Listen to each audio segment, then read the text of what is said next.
Phone tapping వ్యవహారంలో మాజీ DCP Radhakishan ను పోలీసులు అరెస్టు చేశారు. ఇవాళ ఆయన్ను కోర్టులో హాజరుపరచనున్నారు. బంజారాహిల్స్ లో పోలీసుల విచారణకు టాస్క్ ఫోర్స్ ఎస్ఐబి సిబ్బంది హాజరవనున్నారు.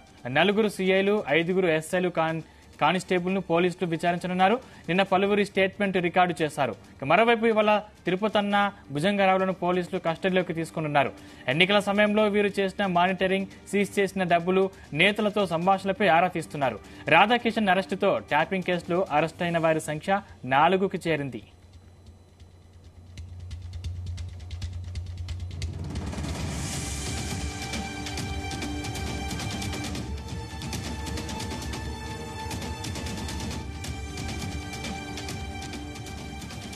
ఇదే అంశానికి సంబంధించిన మరిన్ని పూర్తి డీటెయిల్స్ మా క్రైమ్ బ్యూరో చీఫ్ రవితేజ అందిస్తారు. రవితేజ,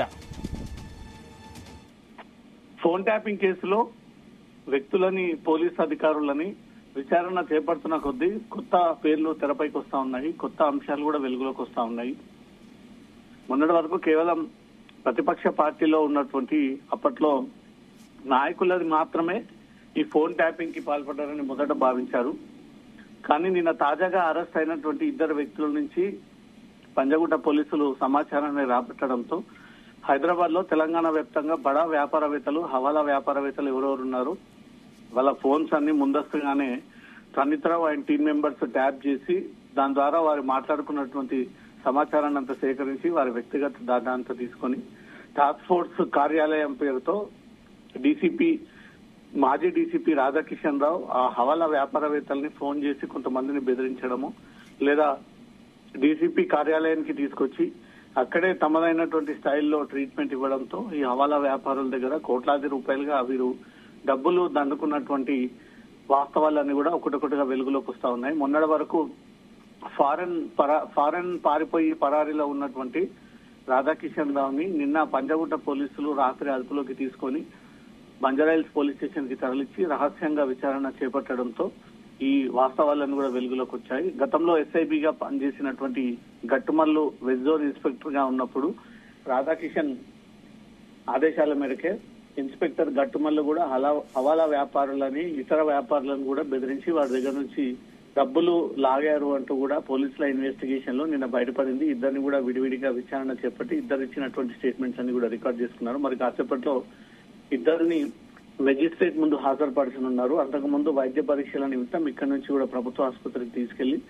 వైద్య పరీక్షలు ముగిసినటువంటి వెంటనే మెజిస్ట్రేట్ ముందు హాజరుపరిచి వీరిద్దరి పాత్రకు సంబంధించినటువంటి వివరాలు కూడా మెజిస్ట్రేట్ ముందు ప్రొడ్యూస్ చేసేటువంటి అవకాశాలు ఉన్నాయి.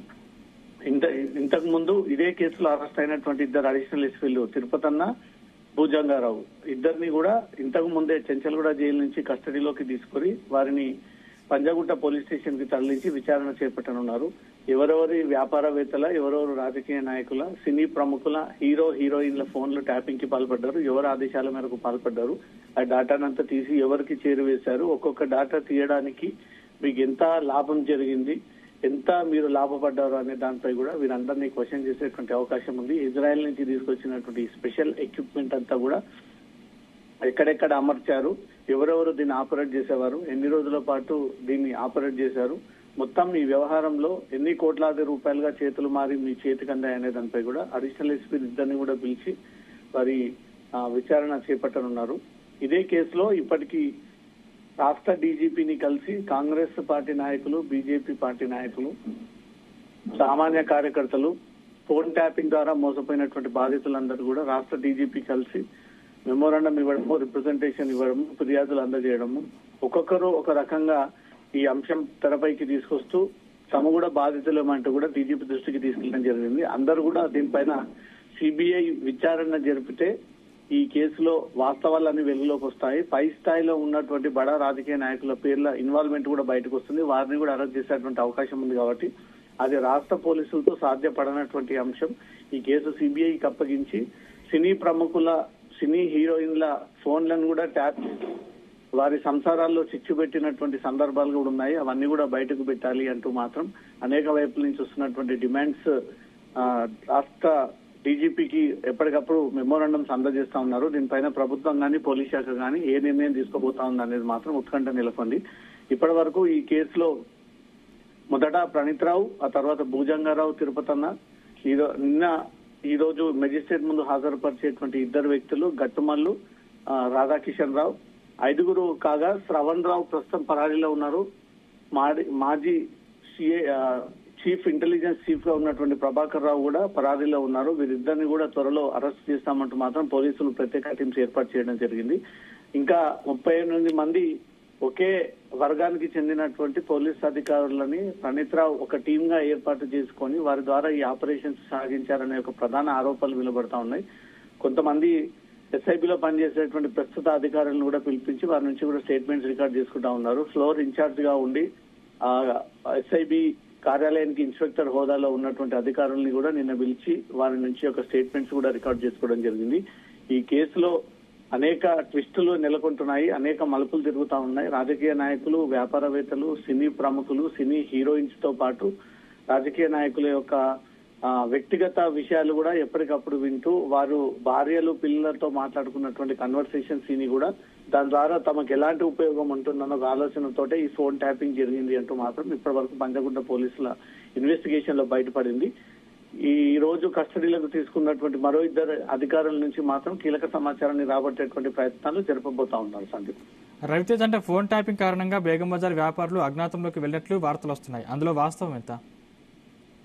బేగం బజార్ అనేది దేశంలోనే అత్యంత బడా హవాలా వ్యాపారం జరుగుతూ ఉంటుంది. కోట్లాది రూపాయలుగా ఇక్కడ హవాలా రూపంలో ఎక్కువగా ట్రాన్సాక్షన్స్ జరుగుతూ ఉంటాయి. ఆన్లైన్ ద్వారా కాకుండా హవాలా ద్వారానే ఎక్కువగా ఈ 2 నెంబర్ దందాకు బేగం బజార్ వ్యాపారులు అలవాటు పడి ప్రతిదీ కూడా వీళ్ళు అక్రమ మార్గాల ద్వారా దందా చేస్తూ ఆ డబ్బులు ఆన్లైన్ రికార్డ్స్ లోకి ఎక్కకుండా డబ్బులు ఇవ్వడం కానీ పుచ్చుకోవడం కానీ అంతా కూడా హవాలా క్యాష్ రూపంలోనే జరుగుతూ ఉంటుంది. లెక్కలేనటువంటి డబ్బు బేగం బజార్, సుల్తాన్ బజార్, ఉస్మాన్ గంజ్ ఆ ప్రాంగణంలో ఎక్కువగా ఈ డబ్బుల ట్రాన్సాక్షన్ జరుగుతూ ఉంటుంది. అలాంటి వ్యాపారులనే టార్గెట్ గా చేసి ప్రణీత్ రావు ఎవరైతే బేగం బజార్ లో బడా వ్యాపారవేత్తలు ఉన్నారో వాళ్ళందరి ఫోన్ నెంబర్లు తెలుసుకొని వారు ఎవరితో మాట్లాడుతున్నారు, ఏ సంభాషణలు జరుపుతా ఉన్నారు, ఈ రోజు ఎంత డబ్బు ఇవ్వబోతా ఉన్నారనే ఒక పూర్తి వివరాలు ఈ ఫోన్ ట్యాపింగ్ ద్వారా తెలుసుకున్న తర్వాతనే వాళ్ళని భౌతికంగా బెదిరించడము, ఫిజికల్ గా కార్యాలయానికి పిలిపించి వాళ్ళని బ్లాక్ చేసి టాస్క్ ఫోర్స్ కార్యాలయంలో పెట్టి బెదిరించడము, ఇవన్నీ కూడా ప్రణీత్ రావు అయిన టీం వ్యవహరించింది అనేది కూడా ఇప్పుడు వెలుగులోకి వచ్చాయి. కాబట్టి